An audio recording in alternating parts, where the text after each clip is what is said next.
Everything's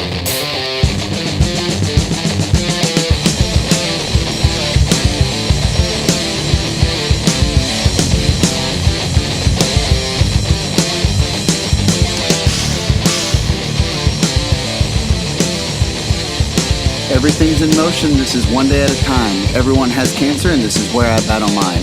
What's up, everyone? This is Cody, and welcome to Everyone Has Cancer. This is my show, presented by the Quarter Cows, because I'm a part of that. So, got to do a little bit of shameless plugging for my other stuff that's not so personal, just about all the greatest things in life: comic books, video games, movies, just anything with a cape on it. Hence the word cowl. But yeah, this is my show. I did last week's episode, and here I am doing mine. Last week's episode went up, and within a couple hours, I already had friends hitting me up. It got a good response. I mean, already got, I don't know, like 30 views on YouTube, which is kind of cool, especially since it's, just me, some guy in Broken Arrow, Oklahoma, which is, probably not a place that you're aware of. And if you are, it's because you lived there and we probably went to high school together. So, hopefully we're going to pick up some steam, but you know what? That's not what it's about here. So, what this show is about is the fact that I've got friends that have already hit me up. You can hear that Oklahoma accent with already. So already have called me up or texted me, messaged me on Facebook through I got a page. There's a lot of good stuff to talk about. Let me finish what I'm saying here, though. I already have friends hitting me up saying, they'd like to talk about this too. They've had problems in their life, be it drug addiction or suicidal thoughts or just flat out depression and stuff that, I didn't think in a million years, a few years ago that I would have to deal with. But, here I am, and what the way I'm dealing with everything that I've faced in my life is by jumping in front of it right now. So, that's why I'm going to start every show with that intro, is everything's in motion. This is one day at a time, because it is, man. You got to take things one day at a time. You got to be patient with yourself. You can't handle tomorrow. You can't handle a week from now. You can't, let alone months from now. So when you get into survival mode, what survival mode means to me, another definition for survival mode is living one day at a time. And when we get to that point in our lives when we have this detrimental thing in our life that we have to overcome, then we can only take it one day at a time. And now I gotta say that I all the people that have contacted me, just thank you for, the support you're giving. But every single one of you have your own story, and someone out there needs to hear it. That's what this show is about. I'm not here for a conspiracy theory, so don't bother putting on the tinfoil hat just yet. Not for me, anyways, because all my stuff is 100% proven, and the evidence of it is the fact that everyone has their cancer. In 2001, I'm not saying everyone has cancer, but everyone has their cancer. Because in 2001, I was diagnosed with leukemia. I was 16 years old, with ALL. And when I got diagnosed, I was able to get through it, but with the complete support of not only an entire school, but my family. And, everyone was pulling through for me. But as one of the people that contacted me said, and it just really resonated with me, is that we can have all the support and all the tools in the world. But ultimately, how did she say it exactly? Ultimately, it is up to us to decide if we're going to fight or not. So I got through it, and then again in 2005 after high school, I relapsed. I had cancer again, and this time it was more vicious, and the treatment was a little bit more vicious. And we will get to that in a sec. Well, not in a sec, but we'll grit, as we say in Oklahoma, we'll cross that bridge when we get there. That's probably not just an Oklahoma saying. Just really showing my intelligence right now. but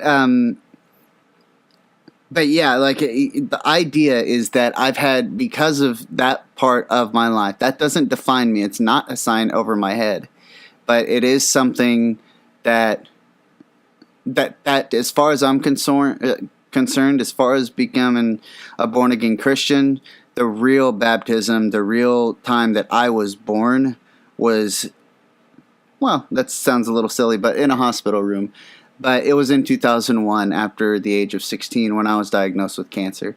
Because up until then, I was just floating through life, man. I was just living from kind of one laugh to the next. And that's, it's a good way to live.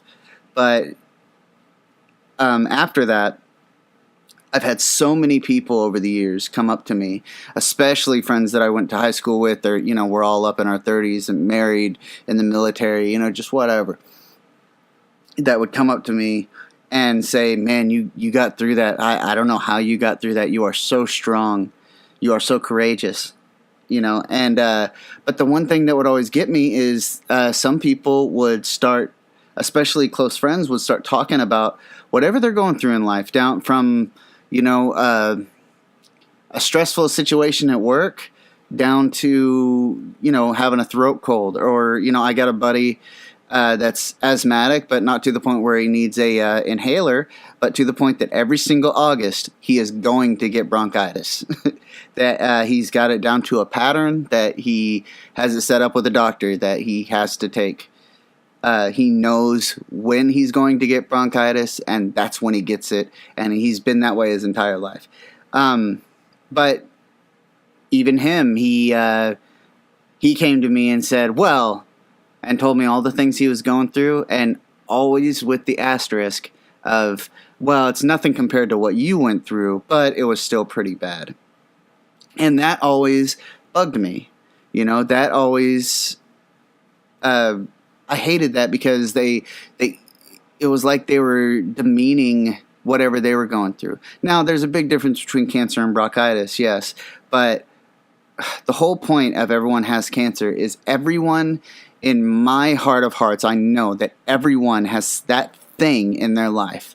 Maybe it may be one thing, but it may be a series of things, but I think it really traces back to just one moment in their life that is created them, that they had to go through. And when I say created them, I mean quite the opposite. It destroyed them. They got to the point of damn near dead.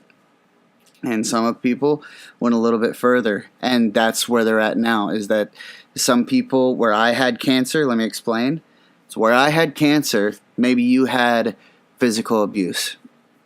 Where I had cancer, maybe you have drug abuse. Where I had cancer, maybe you have a father that you could never live up to. Where I had cancer, maybe you had a domestic problem. Maybe you were adopted. Maybe you can't get over drugs, and or maybe you're an addict. Maybe you're relapsing over and over. I am not here to tell you how to get through it. This show is not about, well, do this, do this, do this, because I cannot. There is no license in the world that can teach me how to drive you from the helm of your heart, and only you can do that. You're the only one that can do it. But what the show is about is to show you that wherever you're in it, in the thick of it, there is an outside of it. I always hated when my number one hated thing that I always heard was, it's going to be better tomorrow, but it's not going to be that good today. It hurts today, but it'll be better tomorrow. Just one of those things. I despise hearing that. That's why I say it in a goofy voice like that, like a Barney One Bullet voice, really showing my age. But because I don't, because we don't want to wait for the future, because there is no future, there is no past, and I said that to my brother the other night, and he told, and he kind of blew my mind and said that the future is just something we're working towards, and the present is the here and now of what we've got, and the past does not exist. Okay? I'll go a step further and say that here's the thing is, maybe you lost a loved one, maybe you are suicidal, maybe you can't stop from hurting yourself somehow, or maybe you were just diagnosed with something just like I was, and you just cannot get through it. Well, I'm here to tell you that no matter what you are going through, there is a worse, and no matter what you are going through, there is a better. And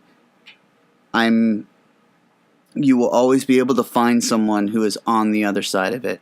And I remember, because of my age at 16, it was 2001, there wasn't a big system of cancer patients, especially with my form of cancer, at my age, because, there's only really the two most, well, I don't want to say there's only really two forms, but the most common forms, I was told, was leukemia is kids get it, and elderly people get it. It's not very common in teenage years, pre-adolescent years. But obviously it does happen. And I think we're talking like fractions of numbers to say what's common and what's not. But really, there is no common. And, one of my favorite quotes from the movie Tombstone is, there is no normal life, there's just life. But yeah, I always wanted someone there, not to tell me how to fix it, not to tell me what I need to do. I was in the hospital. I had doctors checking on me. I knew all I needed to do.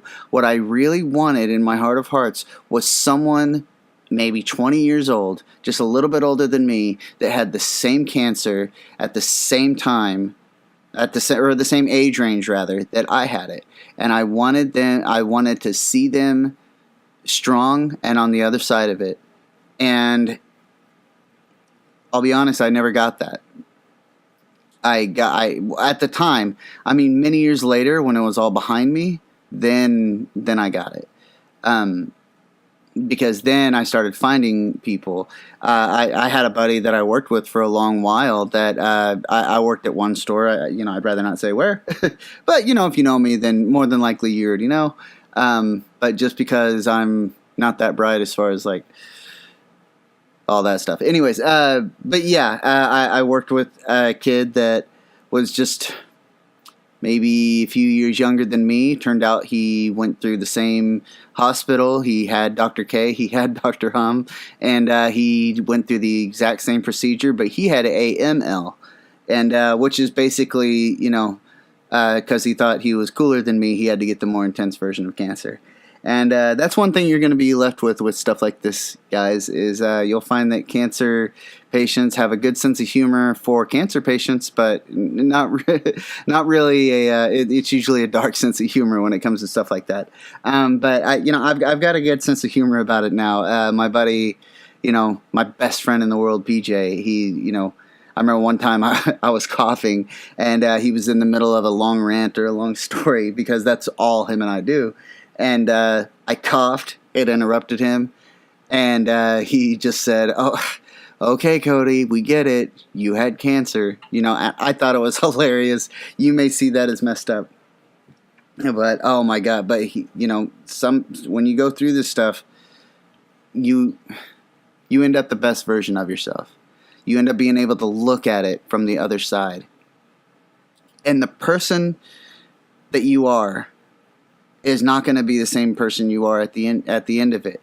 And I don't mean you're going to be ravaged, beaten, and broken, but you're going to be beaten down, but you will be victorious.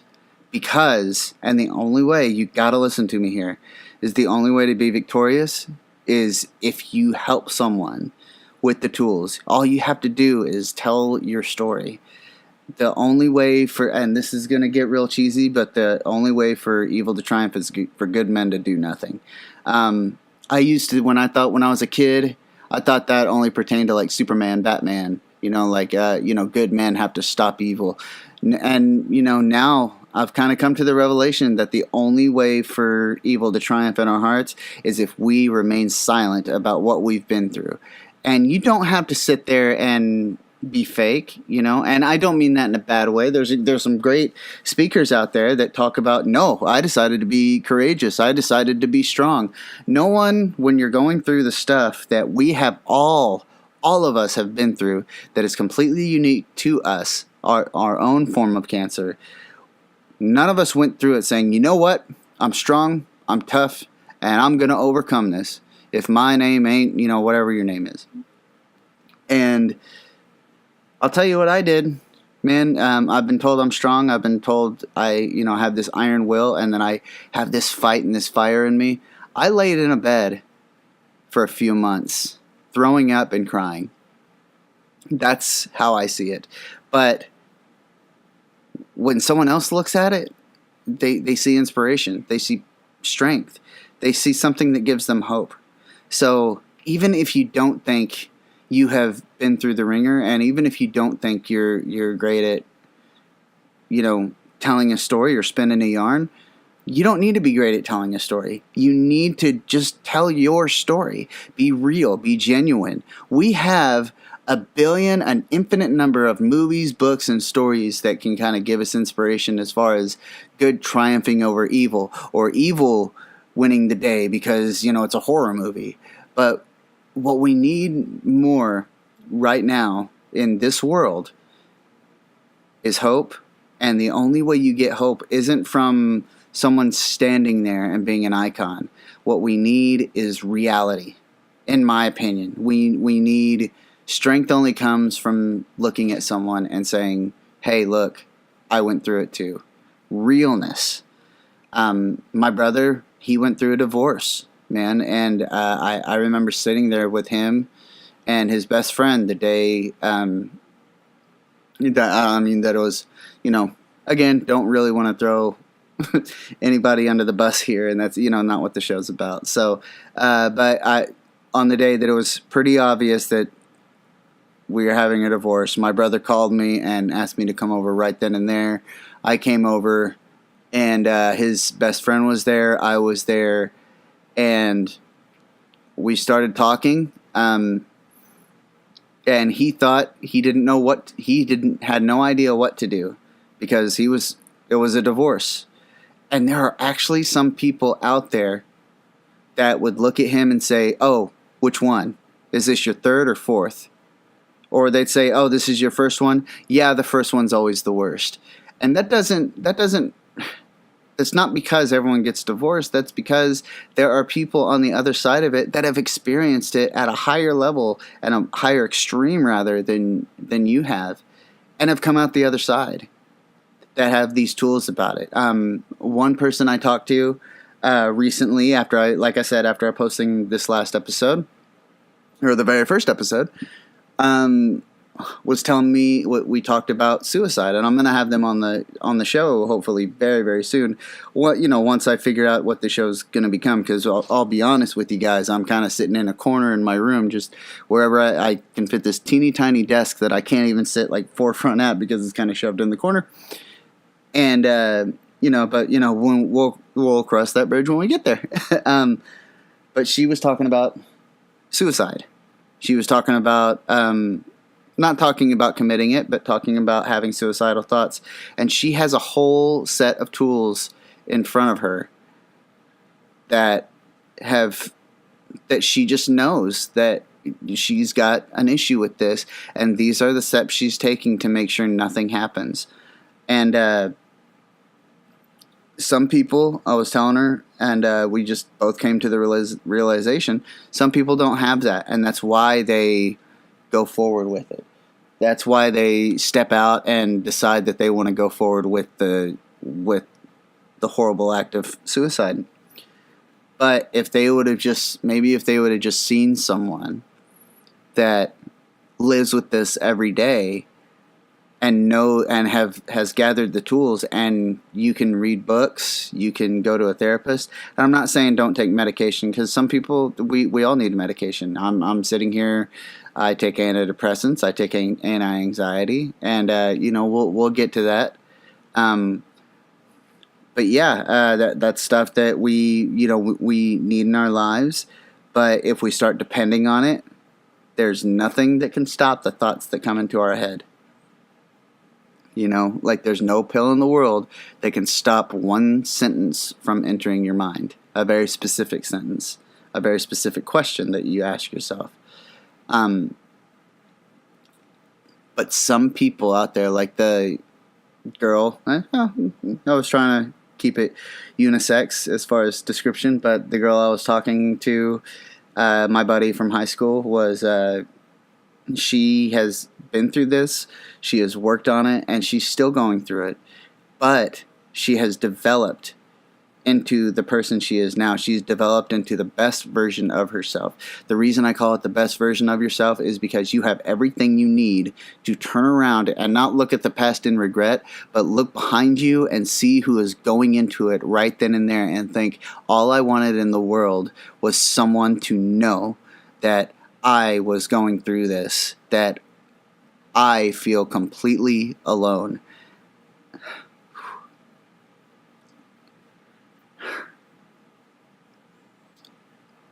And that there's excuse me, and that there's another side to it. Because there is. And the only way to find that is by telling someone your story that may be going through something similar and just need someone to say, hey, I'm on the other side of this. Not there's hope. Hey, you need to pray this. You need to take this. You need to just say, hey, look at me. Would you ever have guessed it that at your age I was doing the same thing? I faced similar issues, be it drug abuse, physical abuse, thoughts of hurting ourselves, if we have a loved one that passed away. When we faced our cancer, we didn't decide to stay strong. We were weak, but we somehow pulled through it. Here's my notes. Here's how we're going to deal with it. And that right there, guys, is what the show's all about. I just spent 22 minutes telling you again what the show's all about. But, like I said, man, it's something near and dear and close to my heart, is sending out my story and saying, hey, if I hope you uncover this, and I hope it gives you some kind of light at the end of the tunnel. I hope this reaches someone, because it's not about getting popular or getting famous off my story. What the true message here is, tell your story, know that you're not alone, and remember to stay strong. So let's go ahead and top this show off and say I want to thank the Court of Cows. Yeah, I know the Court of Cows is a show that I'm also a part of. Well, more of a branding that I'm a part of. That we're on YouTube at facebook.com/Court of Cows. I don't think we have like a very clean YouTube name. It's like or youtube.com/court/of/cows.b2963. You sunk my battleship, But what it is we talk about comic books, we talk about movies, we do a lot of unboxings. Recently, when Destiny 2 came out, we did an unboxing of the big collector's edition. Chris and Mike did that, and it was awesome, and it was hilarious, and it was very, very super, super cool. But yeah, I'm a part of that. I actually have my own show that there's only one episode up with me in August. It's called Codebreaker. We got the Mighty Mike Drop, Beyond the Mat, the Chris Chronicle, and and I feel bad because August has a show too, and it completely escapes me what the name of that dadgum show is, and I will have to look it up. But Oculus Rift, or I don't know, it was something like that. Anyway, but yeah, we all have shows on there. We have a podcast called The Court of Cows. You can find our YouTube through our Facebook. I think we have a Twitter and an Instagram as well. There's a lot of good stuff happening in comic books. Batman Metal is going nuts, and it is looking really, really cool. All these individual stories of like just real, for lack of better words, metal Batman stories. And Rebirth, oh my gosh. If you guys haven't checked out any of Rebirth, you need to. DC Rebirth, pick up anything, and you will be blown away. I hear Red Hood is especially awesome. Batman Beyond has blown me away. Teen Titans has been great. Titans has been great. Batman, oh man, all of them have been awesome. But yeah, so check that out.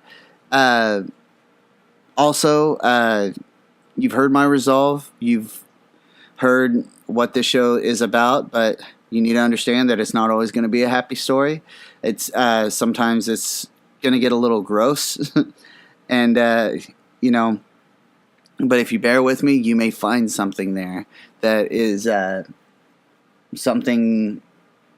I'm not saying that you need to hear. I'm just saying something that might strike a chord with you. And also, did you hear that awesome theme song I got? That song was recorded many, many years ago by a band called Critical Nonsense, again, which I was a part of. But yeah, you don't have to, it's just the instrumental. So it's a song called Who I Am that they had written, and I was lucky enough to write lyrics for it. And I don't think those vocals ever made the light of day. Like, I don't think I even have them. I'm surprised I still even have this song. But that song just really means a lot to me. So I actually listen to that song quite a bit and try to like come up with new lyrics for it. Because, I've been in the local scene for a long time too.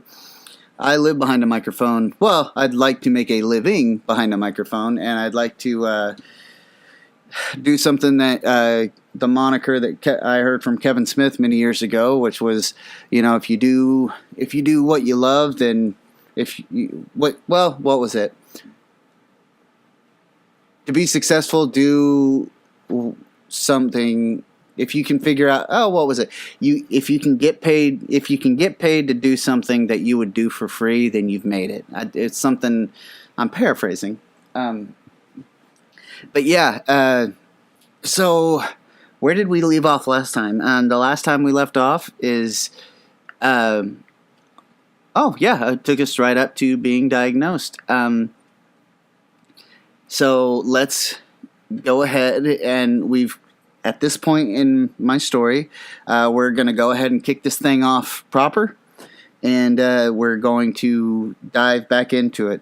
Previously, what we talked about was that I got a wicked nosebleed, my shoulders were hurting, and and my back was in terrible pain, and went to the hospital as anemic, but ended up being there for what was supposed to be a day, turned into 2 weeks, turned into one fateful night, being a revelation that something was awfully wrong with me. And the next day finding out that I officially had leukemia. I had that thing that at the time in my life, all I had ever knew what it was the big C. It was something that I'd never have to deal with. It was the boogeyman. It was an evil that some people have, but you never really come in contact with, that good kids can avoid it, but it happens to bad kids. That's how I saw it. Cancer was that thing that the bald kids were on TV with the 800 numbers talking about having, and all this stuff. Like it didn't affect me, so it didn't really. It was a commercial, as horrible as that sounds, but I mean that's the honest to God truth. Is I didn't know, and no one knows about these horrible things in life until they're touched by it. But at the same time, you don't know Amazing Grace until after you face the horrible things in your life. That's just the way it is, some lights only burn bright when you're in the dark. What can I say? But yeah, so let's go ahead and get started. I'm going to throw 30 minutes on the clock, which works because I've already been yammering and rambling on. I'm a rambling man, what can I say? That's kind of my biggest issue, is that I tend to ramble a lot, and yeah, I'm doing it right now. I'm not stalling for another 5 seconds or anything, just to make it an even 30 minutes. But let's go ahead and start the clock at 30 minutes. So here we go. So I'm at the hospital. I get told I have to get a bone marrow biopsy, and they need to look at my bone marrow. They take me into this room, they knock me out, and when I wake up, I got my mother and father there with 2 doctors. One is Dr. K and one is Dr. Hum. And at good old St. Francis, who me and my mother would come to know it as the Pink Plaza Hotel. And, we called it that for obvious reasons, and, we'll get to that. If you know the place, then you know exactly what I'm talking about. But yeah, I wake up to a look on my parents' face that I can't even describe. I can only describe it as if someone at an open casket could look from inside the casket, these are the faces they'd see. I have no other way to describe it. But obviously something's amiss. Something's wrong. And they start explaining to me that they have looked at my blood, and that, just think of like a red blood cell stream. It looks a certain way with just the big old discs of red blood cells flying through red. The doctors told me that mine looked like debris. There wasn't a single red blood cell, like a intact red blood cell, that wasn't cancerous. And they don't know how long this has been going on. But I could tell them it's been going on for a while. Another thing, I had talked about my shoulder hurting. This was also my legs hurting. When I was a little kid, I had, what is it? Restless leg syndrome. And, I found out as a kid that, if you laid upside down and got your legs elevated, then it made it go away. But that was the weird thing, is a lot of nights I couldn't get it to go away, and this is going from, I had a twin mattress on a big frame, and I thought that the being up off the ground, like when I'd wake up, when I'd finally get to a point where I could fall asleep on one shoulder or the next, is I would lean down, put both feet on the ground, and it was like I stood on a tack. Like my leg would just shoot electricity up my leg, and it would just hurt so bad. So I thought it was just, I had this idea that I had just really, really horrendous restless leg syndrome. Because that's the thing is, when there's something really, really wrong, some people are hypochondriacs and think that it's one thing or another, which, I'll be honest, is now anytime I have a pain, I get a little concerned about it. But some people, at the time, I was the kind of person that, like, you could cut off my arm and I would look at it and be like, well, a couple Band-Aids and some Robitussin, I'll be all right. But also at the same time, I'm, like I said, I figured out you could lay upside down for a while. There was a couple times where if I went into the living room and got into the big recliner, the dad chair, as some people would call it, and just laid in it upside down, I could actually get comfortable enough to have my legs elevated, and I could fall asleep like that. And I actually started sleeping like that. Like after a while, I would go up to my room when I could, because that's where all my stuff was. That's where my CD player was and all that, and all of my video games, and my more wood than TV. But when it came time to go to bed, I was upside down in the recliner.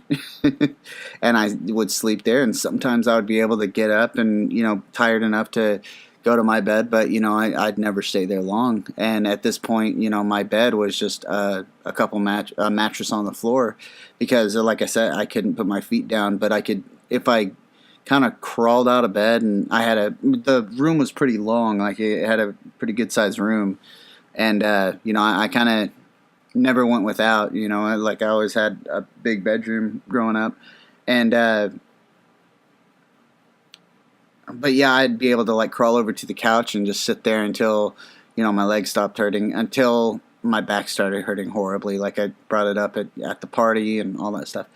But yeah, then there was just that one night where I sat up and the electricity went shooting down my spine at the base, middle, and top of my back. What they tell me in this conversation, back to this conversation, my mom and dad are sitting there talking to me and telling me that these doctors have found leukemia. And a lot of the times what's pretty common is that it's a blood cancer, so best way I can describe it, it sets up an HQ somewhere in your body. It picks a spot in your body to sit and fester and grow, kind of like a beehive or a wasp's nest. And then it goes out, and all the wasps, which are cancer cells, attack the white blood cells and turn them cancerous. Kind of like Ultron. How he can just touch a robot and it become him. It's basically that is your heart sends out the white blood cells, what's it supposed to do, but they get turned cancerous. They get turned rogue and detrimental and not working properly. And so the heart sends out more white blood cells. So the cancer takes over more and more and more. But it always has a space in your body. My space, the space that it set up housing and everything in my body was my back. So that electricity that shot up my spine is when I sat up, that was all she wrote for my spine. And a disc at the base of my spine, in the middle of my spine, and close to around the base of between my shoulder blades somewhere. I don't remember the exact numbers, but they showed me the x-ray and everything, because we had to do that too. They had fractured, just a perfect crack through 3 discs. Your entire spinal cord is important, but 3 of the biggest high pressure points in your spine. And they looked at my bone marrow because that was telltale signs of cancer. And ding, ding, ding, they found it. My mom has described it. Maybe I'll have her on the show at some point just to kind of tell, because she actually listened to it. Everyone I know has listened to the show. I've been trying to do podcasts and YouTube shows forever. This is the first one that I've actually gotten like a really good response from, especially family members that have. My mom, when she listened to it last week, she said that, man, I could really fill in some blanks there. But yeah, at some point I may have her on just to tell a perspective, because let me tell you guys, and you all need to know this, is that when you have cancer, when you get cancer, when you have something similar to cancer, domestic abuse, drug abuse, sexual abuse, any kind of thing like that, the entire family has it with you. And I don't mean they may not always support you. Some people may double back. I know my father did. And that's a story for another time, and we'll get there. But some people everyone needs to understand that you never have cancer alone. Cancer is a really big stone dropped in a pool that you are the center of. It goes out in waves, big waves, and some people turns into tidal waves. Some people on the outside, it hurts and hits. I actually meant to say hit, so that's kind of a Freudian slip, but it hits more people harder than others. Um, but my mom described it as as a cloud in her mind. Like there's no other thing to describe that feeling. It's some people don't, and I guess in a weird, sick way, I was fortunate enough to have a name for it. Some people go their entire lives without knowing what their cancer is. And okay, I know I keep going off on different points, but that's another reason you guys need to tell your story. Because you need to hear it. You need to hear yourself say it. Because if you hear yourself say it, it becomes real. That's the craziest thing to me. It becomes real. The inner monologue that you have, what you are having right now as you are listening to this, no matter what you're doing, and no matter what reason you're listening to this for, you have an inner monologue right now. Please trust me. That inner monologue is not you. Okay? That inner monologue is not you. I can't hear what's going on in your head. You can't hear what's going on in mine. But I can tell you that when you speak, it is from your heart. It is from your soul. You cannot stop it. If you get off on a rant, a fire lights under you. Because thoughts, they can pervert emotions and they can inspire emotions, but you don't feel an emotion until you start talking.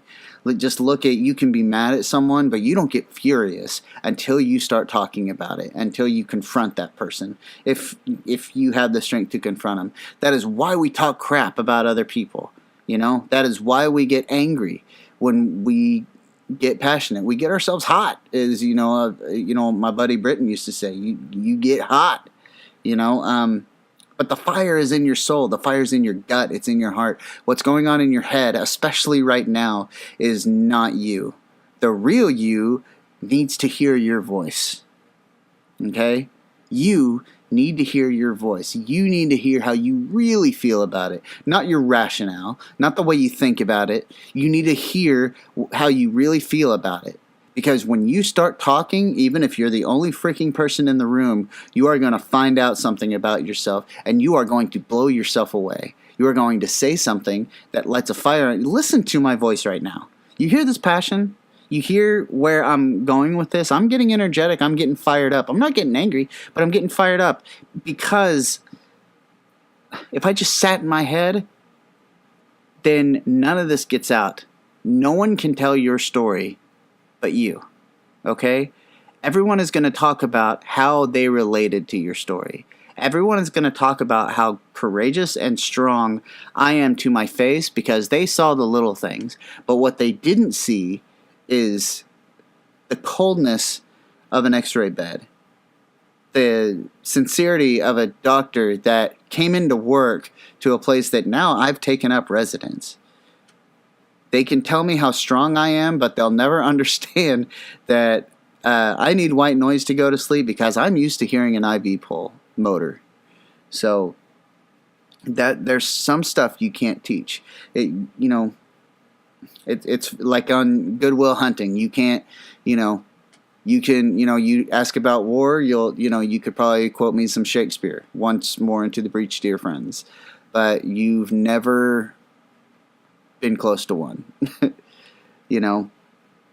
You got to understand what it's like, what it was like for you, and the only way you're going to realize what it was like for you is if you tell it, and someone else needs to hear that. Anyways, let's get back on track here. So yeah, the black cloud in your head. There's no other thought in the world. When you hear about it, one of the best descriptions and one of the best things I've ever seen that was like the most definitive moment of being told you have cancer is there was this movie with what's his name, Joseph Gordon-Levitt and Seth Rogen. The name of the movie escapes me, but it's where Joseph Gordon-Levitt gets diagnosed with cancer and Seth Rogen's his best friend. That was a pretty true to form movie. I mean, aside from like the sex and stuff like that, because yeah, that never really happened to me. I never really played the pity card, but because when you're going through stuff like that, you don't really want to play the pity card. But he gets told he has cancer, and you just hear this feedback noise, and the doctor's voice fades out, and then it fades back in. When he asks the question, it blurs. And I just remember thinking the day before my back broke, that, hey, gets me out of school. I don't have to go to school now. Right on. But didn't know I was in for the biggest fight of my life. Quite literally. But, then later that day, they bring this big, ridiculous back brace in. I mean, it's just metal and screw, just this giant freaking contraption. And they put it on me. I can't, and it's basically like a neck brace for your back, so I can't lay down comfortably. I can't sit up comfortably. So I'll be honest, I never wore that thing. I just laid there. And, but because of that, I ended up in pain because, again, fractured discs in your spine. That's not just a one-night thing. You're in pain. So what I find out later that doctor that pulled me over and shot me in the hip shot me with Demerol. And so they give me a steady dose of Demerol. And I mean a steady dose. Like I start, I just always have an IV drip of it. And I have this little button, which, I'm sure you've heard tales of it. This thing, I was in so much pain, and this thing was on a 15-minute loop. So I had this button in my hand, looked like a little detonator, and I would watch the clock. And the doom clock, the one everyone hates from school, the big round face clock, where George Carlin says, like, the first half always goes down quick, but, it's the second half that's fighting gravity. That's all in a hospital bed. So I'm sitting there watching it. Every 15 minutes, I'm hitting that button. And then I'm counting from 16, 17, 18, 19, 20, waiting for another 15 minutes to go by. Click.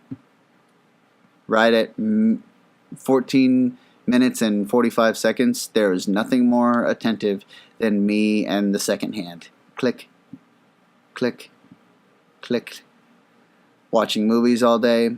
This is pre-laptop, so I got this wonderful woman that's I'm setting up in pediatric wing, and I got this wonderful lady coming in just every now and then, just saying, hey, do you need anything? They got video games, and they got this. You want to play a video game? They wheel in this big TV, and with the big box underneath it with a clear face with a circle, so you can like reach in there, but you can't take anything. Kind of like if you go to the bank and or to the movies and they ask for your ticket and you can, or your ID, and you kind of have to like slide it in there. It's like that, but you got to get your hand in there so you can switch cartridges. Again, pre Xbox 360, way before Xbox One. So I had an N64 and NES and just whatever games they had. And the funny thing is I've actually become a collector in my later years of old school retro games. And and that's the thing I know about, where some people know cars. You show me a video game, I'll tell you how much you could get for it and how rare it is. And one thing that always kind of stands out is that hospital had a lot of rare games. The Super Nintendo had like Secret of Evermore, which isn't really that bad, but I mean they also had like Earthbound and like Run Saber and Hagani. I mean, come on, look, if you don't know what Hagani is, look up the price right now. It's and the NES I remember had Metroid, which if you've ever played Metroid, I put in a lot of time at that hospital, so I sat there and beat Metroid. I got so, later, and we'll get to this, but I got so accustomed that I started just bringing my own games. And, they would just bring in a TV. Oh, here comes Cody. Send in the video games. And that's one more reason we called it the Pink Plaza Hotel. Because, I would go in there and be like, okay, I think I will take the N64 with a side of Super Nintendo. And they would wheel in the N64. Or they'd say, well, some kids, he's got the N64. And I'd be like, right on. Well, you know what? Just send me a TV. I'll have my mom bring up one. This is around August, September. I'm spending having to spend a lot of time in the hospital, obviously, and got this steady drip of Demerol going, and that doesn't mean it's time to just sit there, do my time, and get out. Oh no, we get a little bit crazier. One night, I find it just very, very hard to breathe. Just all of a sudden, I cannot breathe. And all these doctors come rushing. I mean, just a medical team. It's like the freaking, if all the Power Rangers wore white coats, they just come flying in the door. And they start hooking me up to this, they wheel in this big machine and start hooking me up. And I'm like, what's going on? And it turned out my heart was in labor. And I was having a heart attack. And the reason I was having a heart attack is because at this point I'm doing blood transfusions. And the blood was of normal consistency, thickness and everything.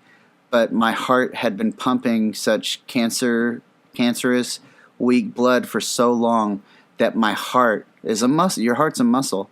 And it became so weak that when it started pumping it got so accustomed to weakness. You see what I'm saying? You tell your story, you find out things about yourself. I'm doing it right now. But it got so accustomed to weakness that when I started pumping regular blood, it went into labor because it was not strong enough for normalcy. It wasn't strong enough for the regular average Joe consistency of blood. And my heart was going into labor, and there was a chance that it might stop. So they had to put me on a heart monitor. I'm sorry, I completely skipped this. They put in this thing in my chest called a portacath. I'm sure a lot of people know what that is, also known as just a port. What that is, it looks like a little snare drum.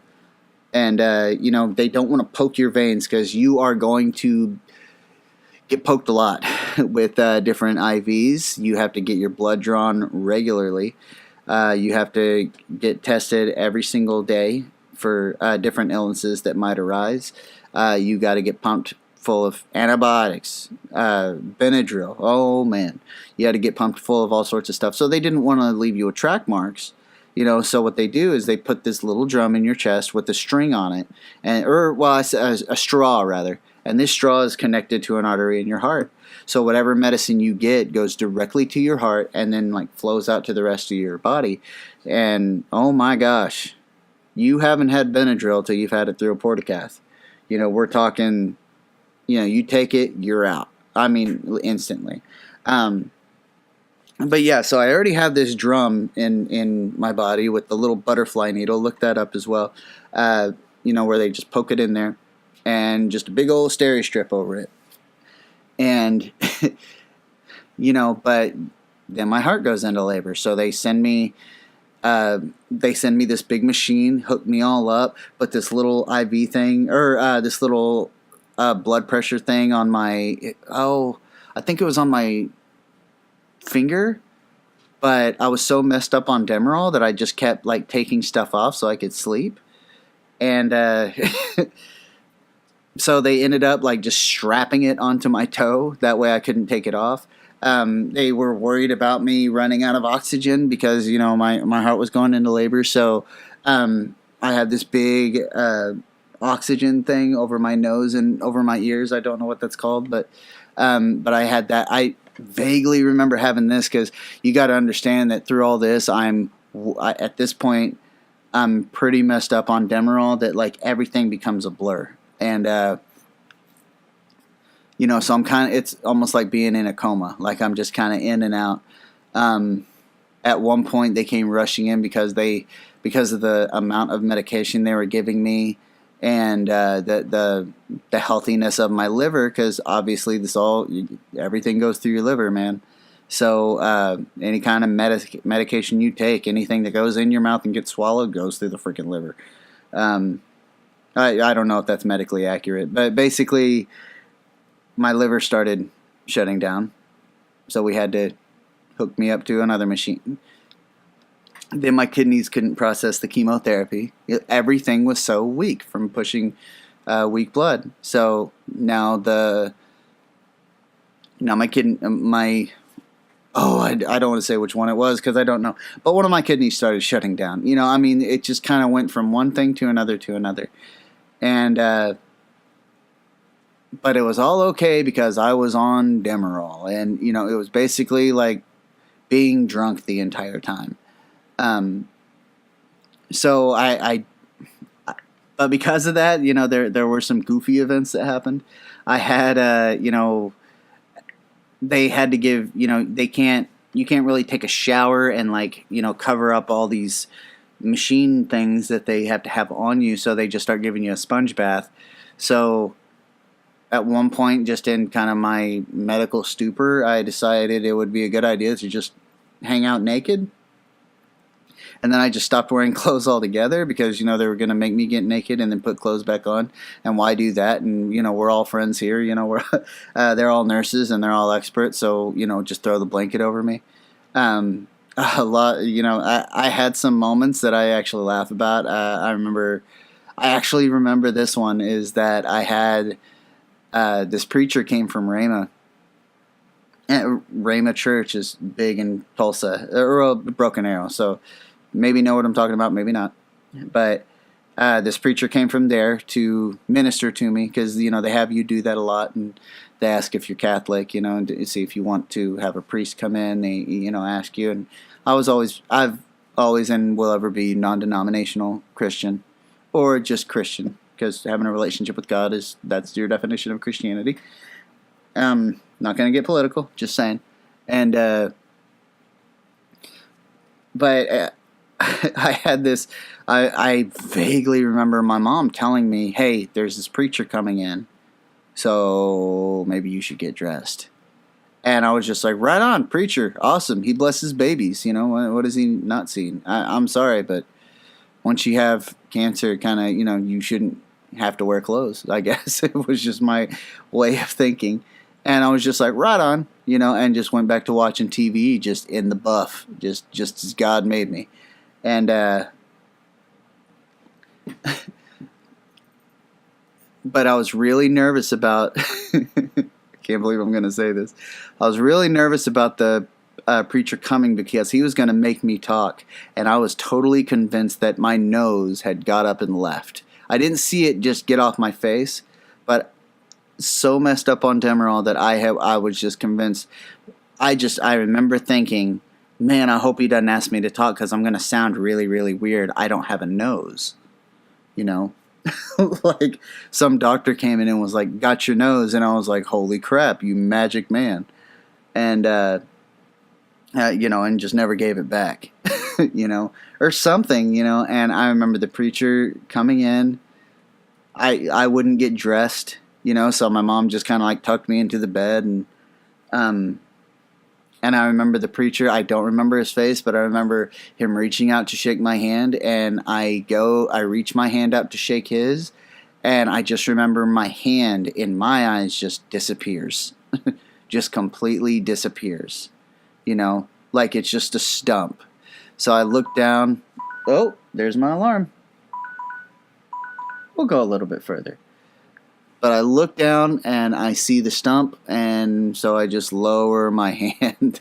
So this preacher comes in, I won't talk to him, and I won't shake his hand, and I'm completely naked. So I wonder if I'm having any kind of problems. I'm sure he prayed for me. I have still to this day have people come up and say that they visited me in the hospital that I don't remember, and I don't feel bad for it because look, I had more pressing matters, and I was drunk at the time.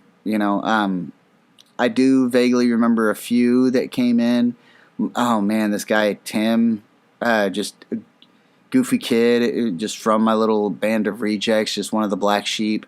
Didn't have a car ride, and didn't have really any means of getting up there, and he took a public bus to 3 different places until he found St. Francis, and just to come to see me, and then had to figure out, and then I think my mom or dad gave him a ride home because he just went through all that trouble.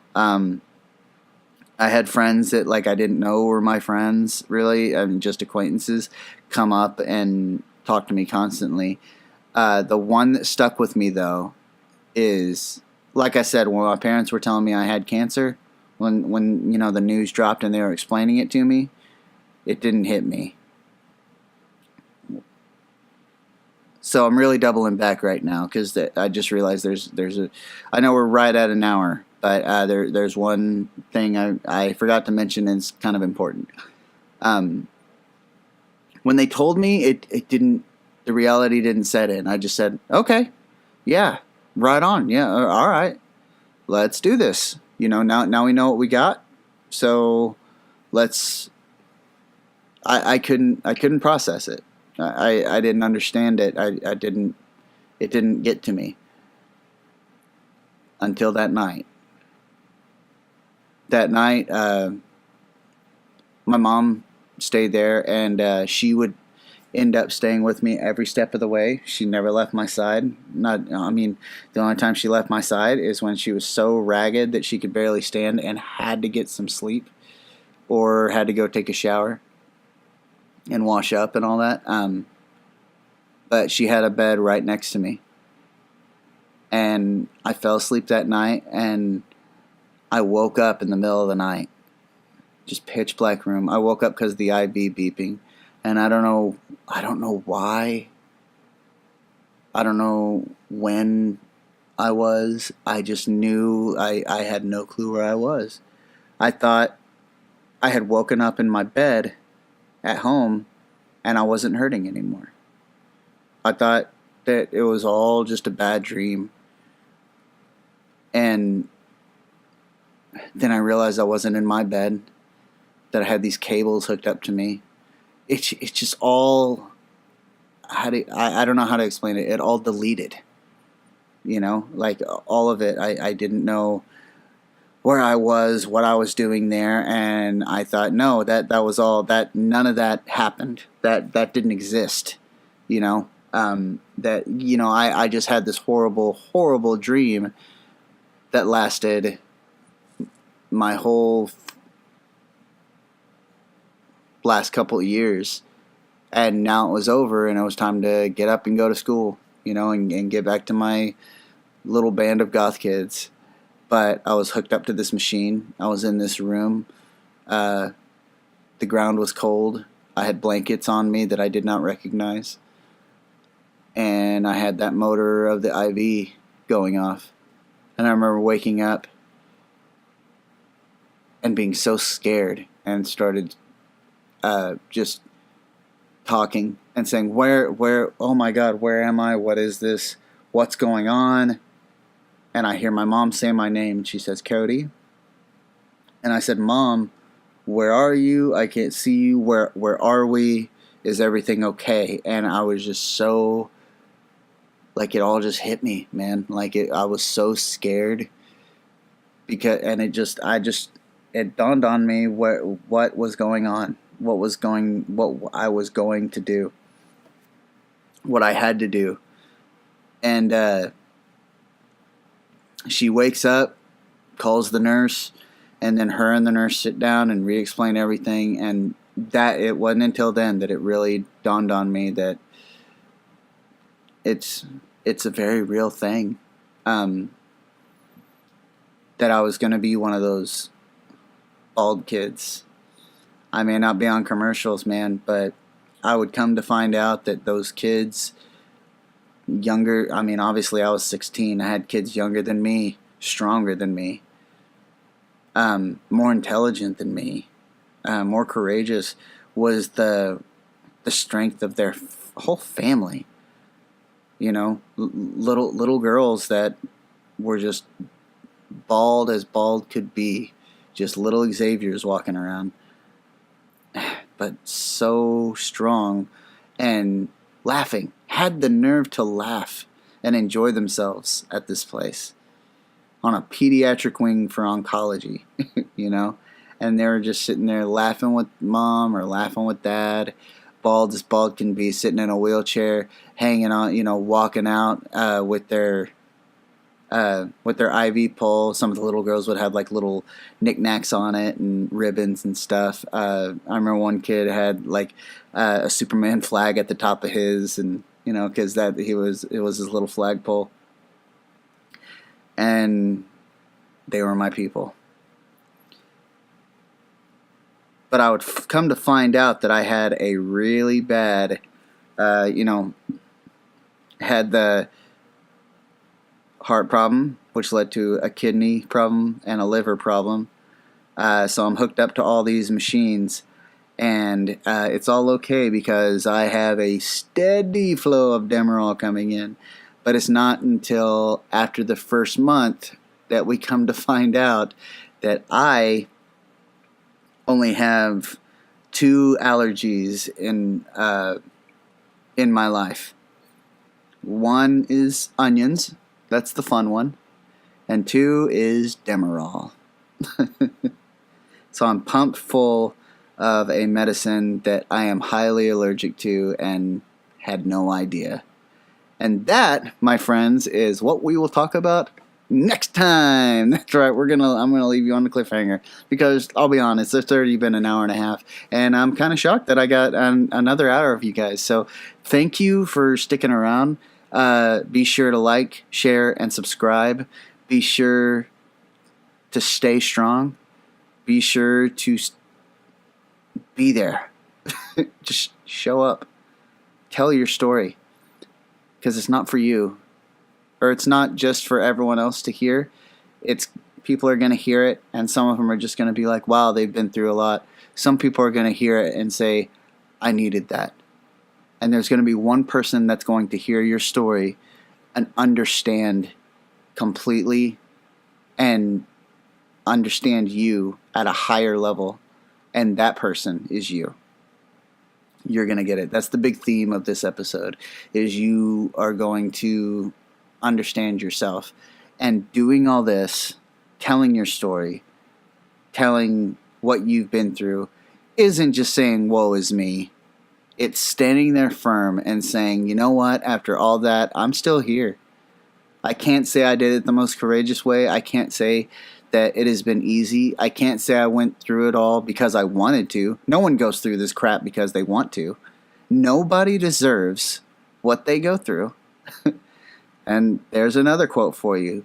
Look up at the sky and know that it is above everybody on this planet's head. Everybody on the face of this earth, be they good, be they bad, be they whatever culture, whatever kind of power they have, the sky is above everybody.